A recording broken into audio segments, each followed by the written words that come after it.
Welcome back to Politicking. The best-selling author and editor-at-large of Breitbart.com is Ben Shapiro. He remains with us. And by the way, he's also the author of the new book, The People versus Barack Obama, which is out right now. Joining us now is Richard Fowler, political commentator, host of the online news program, The Richard Fowler Show. Richard, you've heard what Ben has had to say on the legal questions here. Your response to his critique of the whole Obama administration. Thanks, Larry, and I appreciate being here. And Ben, good to see you. Yeah, you too. You know, Larry, I got to tell you, I think this this criticism of the president is a little far-reaching for me, because I think if you're going to criticize President Obama, the question I have is, where were they when George W. Bush was having ridiculous government overreach? And that's fair. I think that's totally fair. I think that, but now's the time when, why don't we all get together and figure out, okay, how do we prevent this in the future? Because we can all do this routine. You know, why are people who didn't back George W. Bush back then when President Bush was going into Afghanistan, backing President Obama's plans for a troop surge in Afghanistan now? Turns out there's two sides to the political debate. What I'm calling for at this point, whether we were wrong then or wrong now, let's get together and figure out exactly how we fix the problem of executive overreach. If Bush was overreaching, so is Obama, right? You say that in the book? Yeah, I absolutely do.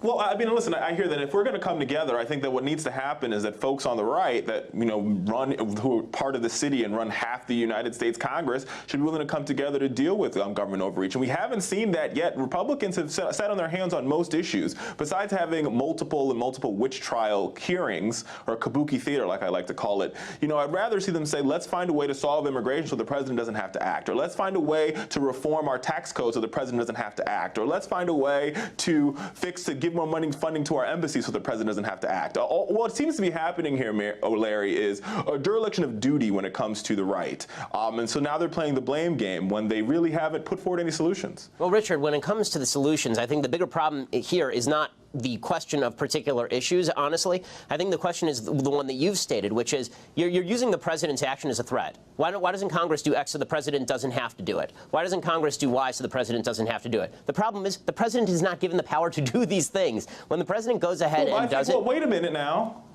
Go ahead. I think the president does have the power to stop deportations, and I think, like what we saw just a couple of days ago, in violation the president of law, also has the power to. The president also has the power to make sure that federal contractors don't fire LGBTQ folks. These are all parts of the president's executive power, being that he's the administrator of the executive branch. I'm not sure what is administrative about ignoring basic facts of American law, such as that it is a crime to cross the border illegally. And believe me, I'm somebody who actually is for immigration reform. But this is not a question of whether immigration reform is a good idea or a bad one. It's, do you really want to give the president this ability? Because, Richard, if you really want to give the president this much power, then you can't be surprised if the president turns around, we elect somebody on the other side. He turns around and says, okay, let's deport everyone. You want to give him this much discretion? Well, I don't. Wait a second. Let's be very clear, because I think you're mixing apples and oranges here. And let's be very clear about this president has deported more individuals than any other president in recent history. That's not true. But that is true. That is not true. He's changed the deportations. He's changed the statistics. The statistics used to be measured that if you came to the border and you were rejected, that did not count as a deportation. It has now been changed that that's a lie. It's not true. It's not true. And what he has done, now the folks who aren't being deported are those individuals who came to the country at no fault of their own, who pledge allegiance to our flag, they go to our schools, and they want to pursue the American dream. Some of these individuals serve in our military. And the president has the power to instruct his secretaries to do whatever he chooses to see fit for them to do. And there we go. That is not a violation of federal law. He can instruct his secretaries to do whatever he sees fit to do, and this is the problem on every issue of American law. That is not a violation of federal law. Let me interrupt, guys, because I'm not a lawyer, and we'll get it. Well, but there is a very pressing issue going on now in Iraq. What are your thoughts on it, Richard? Well, listen, I think this is the president loses on any situation here, and I think people like our friend there from Breitbart will attack this president no matter what he does. The truth of the matter is this: we shouldn't have gotten the war in Iraq to begin with, and now it is time for the people of Iraq and the government of Iraq to finally stand up and deal with their own mess. And I think if we're going to provide support as a country, that support can only come after Iraq figures out exactly what it's going to do. Ben? Well, okay, there are really three separate questions when it comes to Iraq. Should we have gotten in? Should we have gotten out? And what do we do now? right? And the first two questions are actually sort of irrelevant to the third, meaning I hear the argument we shouldn't have gotten in the first place. Certainly getting out looks like a mistake now that there's a massive chaotic situation over there. In terms of the third solution, doing nothing and saying that, oh, well, throwing up our hands, well, I guess what happens there, that's a pre-9/11 mentality that suggests that whatever happens there is a regional problem and we'll never have any blowback here. What should you do? What we should do is we should put military advisors on the ground, particularly in Kurdistan, where we help out some of the folks who actually want to defend the country. And look, if we actually care about the status of the country, the last thing we should be doing is helping the Iranians invade the southern half of the country and then helping the Sunnis invade the northern half of the country. This is exactly what the left wanted with regard to Iraq way back in the middle of the last decade. They wanted this to turn into Vietnam. Vietnam was a war that was won until we cut funding and pulled out. And this was also a war that was won until we cut funding and pulled out. Go ahead, Richard. Larry, that's utterly, completely not true.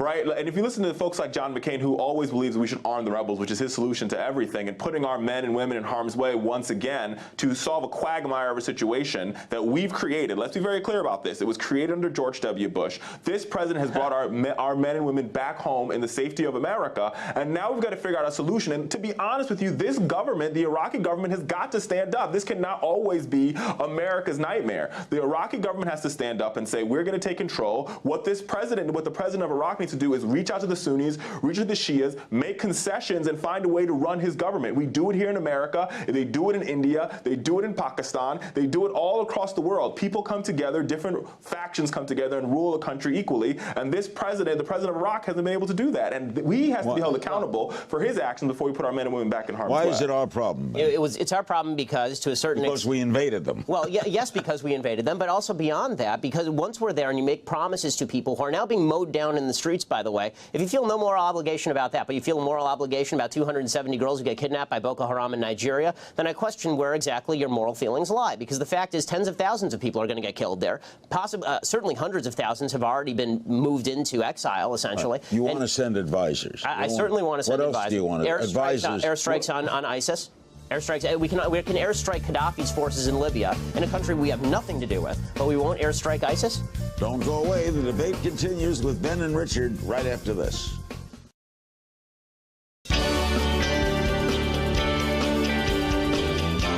What's wrong with that, Richard? Why not airstrike? Well, listen, I think I would like for him to define what military advisors mean. One, because we've already trained the Iraqi military, and it's not our fault the Iraqi military is surrendering as fast as possible, right? That's not our issue. That's not our problem. Now, where I do agree with him is I think that I have no problem, and I think this president has no problem with some sort of drone warfare, sending some drones over there to strike ISIS. But with that being said, we need a solution where all the parties are at the table. And unfortunately, that can only happen when the Iraqi government stands up here. Well, that also happens, actually, and was happening when the American military was there. I mean, if you read the pieces in the New Yorker by a great reporter who's actually on the left, he was talking in specific detail about the fact that when the U.S. military was there, they were speaking every day with Maliki, so and they were telling him. How long would you want the U.S. military to be there? Is the question. If the U.S. military there is there for decades, we can live. How long do you want our men and women to be put in harm's way? Let me ask you this: how many American men and women were you willing to let die for no reason now? Because now the country is gone, right? So you got 4,500 American men and women who died there, and their blood is worth nothing because the country is gone. And veterans are saying this. No. Wait a minute. Well, first of all, we shouldn't have been there in the first place. And you can argue that, but the bottom line is, once the war was won, why give it back? How much more American blood do you want to shed for a conflict that is not our conflict, and a government that is literally irresponsible?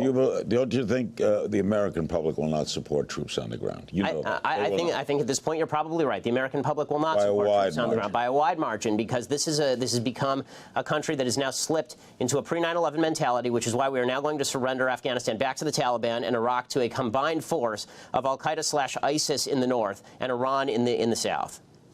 All right, some other political things. Your reaction to the defeat of Mr. Cantor?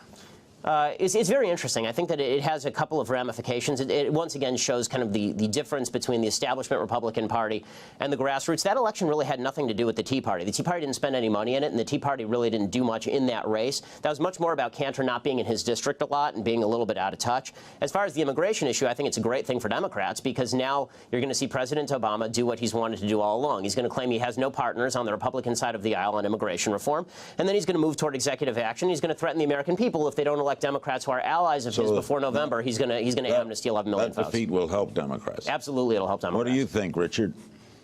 Well, I didn't know immigration reform was a threat, but hey, who's asking the questions here? But Larry, listen, I think where I do agree is I think the reason why Eric Cantor lost his race is because, once again, we all know the truth of the line that all politics are local, and Eric Cantor just didn't play the local ground game. This guy, he outspent this guy on ads and other stuff, but when it came to talking to people of his district, he just didn't get it done. Now, but what I think this does say for the broader Republican Party on immigration and on other issues, on raising the minimum wage, is that what you're going to find is a more divided government in Washington. If Eric Cantor, who is as conservative can be, who sort of tipped his foot into water on immigration reform, can lose his seat, then all Republicans are going to feel as though they're vulnerable. They're going to go all the way to the right, and we're going to have a dysfunctional government because Republicans refuse to come to the table and work with this president. Why can't we have immigration reform? I mean, the reason we can't. George Bush led the parade. I mean, listen, I would be fine with immigration reform. I think most Americans actually agree on immigration reform. On this basic, immigrants. on this exactly on this basic count. Right, you can't have this at a very basic level. You can't have a welfare state with open borders, right? Because people come across the border and take advantage of the welfare state. So what you have to do first is you have to secure the border, and then you figure out what to do with the people here, whether that means pathway to citizenship or whether that means just legal residency. And I think that pretty much everybody agrees on that. The problem is that the president has been so lax on border security that people don't trust his enforcement of border security. So this has been the sticking point. Wait a second here. Now, first, I don't think that border security and a pathway to citizenship are mutually exclusive. Those two things can happen simultaneously at the same time, and that is the compromise. That is the place of compromise for Democrats and Republican, Larry. They can happen at the same time. We can build a fence, we can build a wall, we can build an electric fence if that's what they want, but at the same time, we need to provide a pathway to citizenship for those 11 million that are in the shadows. The Republican Party's problem is they cannot get a pathway through citizenship out of the United States House of Representatives, whether they like it or not, whether we beefed up the border or not, whether we put Marine Team 6 on the border, they would still not be able to pass a pathway to citizenship. That's simply not true. If you secured the border, people would pass a pathway to citizenship. Count the votes. I promise you, I know the Republican Party pretty well, and if you were to secure the border, then you would be able to pass a pathway to citizenship. You would. Why can't those happen? Why are those two things mutually exclusive? Why are they connected? Because if we're dealing with immigration as a total issue. They're not separate issues. Of course they're separate issues, because the fact is that if you do not. Okay, it's fine. all about you're maintaining our border and having immigration control. So you're right. Let's assume you're right, and we'll completely connect them. Okay, but the way we'll connect them is we won't have any border security. Amnesty for everybody. Is there a problem or no? That's not what. But see, but this is exactly where they go to, Larry. Every time we have these discussions, this is where we go to. Why don't you explain why they have to be connected? And that is not. Well, wait a second. That is not what's in the Senate bill. In the Senate bill, which is the Democratic solution, which has been endorsed by the president and all the Democrats in the United States Senate, that bill strengthens our border. It increases border security, and at the same time provides a very, very, very long pathway to citizenship that takes almost 10 years. It is completely and totally bipartisan. Yet still, Republicans in the House won't even bring the bill to the floor for a vote. Richard, that tells you right there, Larry, that they don't agree with the pathway to citizenship. Why can't they vote? Honestly, I have one question in all of this. Seriously, just one question. Why not just secure the border and then put a pathway to citizenship in? Why can't those happen at the same time? Why don't you answer my question instead of asking me back why? I just explained to you why they can't. Here's why they can't happen at the same time. As you secure the border remains somewhat open. People cross the border because they feel that if they get in before the deadline, if they get in before the border is secure, then they are somehow included in the pathway to citizenship. Of course I've read the bill. And not only have I read the bill, I've been watching what's happening on the border with tens of thousands of children crossing the border in anticipation of amnesty. Wait, because we have what do you think is happening? There's no law right now. But in the that's Senate there's no bill, law right we now. talk about You're right. There's no law against crossing the border illegally.